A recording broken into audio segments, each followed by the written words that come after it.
Assalamualaikum warahmatullahi wabarakatuh. Perkenalkan, saya Nahdliyatul Ummi Habibah, mahasiswi dari Universitas Pesantren Tinggi Darul Ulum Jombang, Prodi PAI 5C, NIM 119084, dosen pengampu Bugalogisna Widiana MPD. Di sini saya akan menjelaskan tentang pendekatan pengelolaan kelas. Pengelolaan kelas dimaksudkan untuk menciptakan lingkungan belajar yang kondusif bagi peserta didik.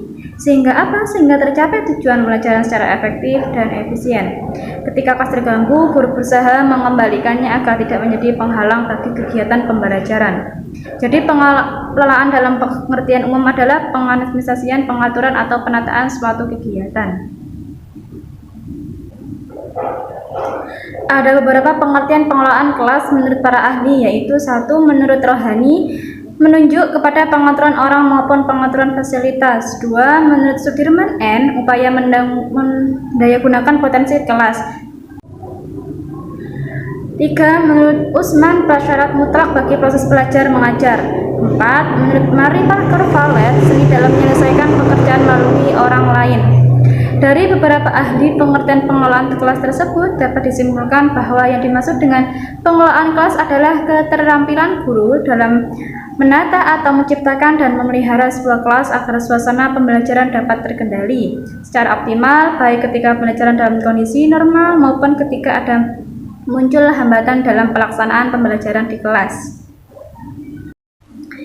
Tujuan pengelolaan kelas, yaitu pengelolaan yang dilakukan oleh seorang guru di dalam kelas memiliki tujuan agar terciptanya suasana belajar yang kondusif sehingga tujuan pembelajaran dapat tercapai dengan optimal. Guru yang melakukan pengelolaan dengan baik akan mencapai tujuan dengan baik. Sebaliknya, guru yang melakukan pengelolaan dengan kurang baik akan mencapai tujuan dengan kurang baik pula. Pengelolaan kelas dengan baik akan mengantarkan peserta didik dari tidak tahu menjadi tahu, dari tidak mengerti menjadi mengerti, dan dari tidak berilmu menjadi berilmu. Suharsimi Arikunto menyebutkan dalam bukunya bahwa tujuan dari pengelolaan kelas yaitu agar peserta didik dapat belajar tertib, sehingga segera tercapai tujuan pembelajaran yang secara efektif dan efisien. Menurutnya, sebagai indikator dari sebuah kelas yang tertib yaitu apabila 1. Setiap anak terus bekerja, artinya tidak ada anak yang berhenti karena tidak tahu ada tugas yang harus dilakukan. 2. Setiap anak terus melakukan pekerjaan tanpa membuang waktu, artinya setiap anak akan bekerja secepatnya supaya lekas menyelesaikan tugasnya. Dengan demikian, tujuan dari pengelolaan kelas adalah mewujudkan situasi dan kondisi kelas baik sebagai lingkungan belajar maupun sebagai kelompok belajar yang memungkinkan peserta didik untuk mengembangkan kemampuan semaksimal mungkin, menghilangkan berbagai hambatan yang dapat menghalangi terwujudnya interaksi belajar mengajar, menyediakan dan mengatur fasilitas serta perabot belajar yang mendukung dan memungkinkan peserta didik belajar sesuai dengan lingkungan sosial, emosional, dan intelektual peserta didik dalam kelas.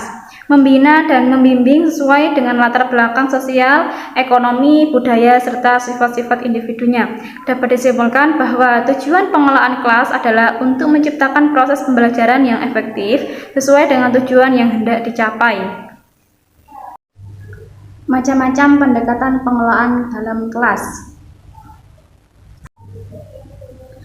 Untuk pertama yaitu pendekatan otoriter. Yang dimaksud pendekatan otoriter yaitu suatu pendekatan pengendalian perilaku peserta didik oleh guru. Dalam pendekatan ini biasanya guru melakukan kesepakatan dengan peserta didik di awal pembelajaran mengenai apa yang harus dilakukan dan apa yang tidak boleh dilakukan. Namun tak hanya peserta didik, guru pun harus konsisten dalam melaksanakannya.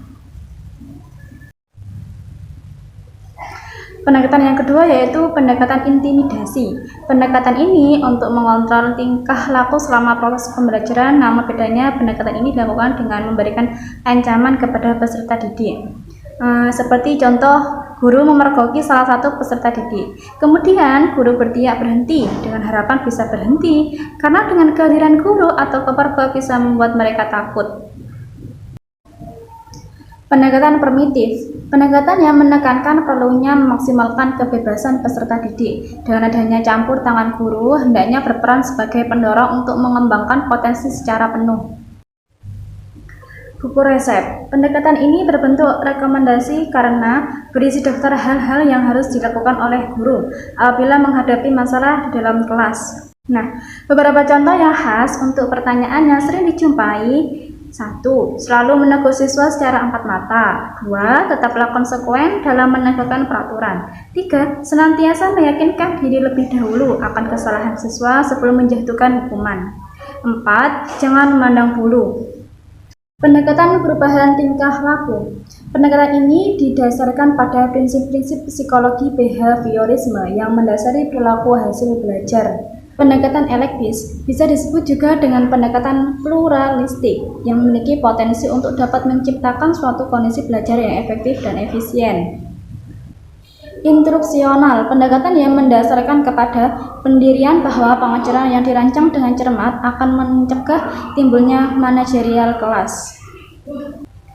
Dan yang terakhir yaitu pendekatan sosio-emosional. Pendekatan ini untuk menciptakan suasana belajar yang demokrasi dalam artian siswa bisa bersikap jujur dan terbuka diri dari satu sama lain. Terima kasih. Jika ada salah kata terkait dengan penjelasan ini, silahkan komen di bawah ya. Dan jangan lupa like, comment, and share. Sampai jumpa. Semoga bermanfaat.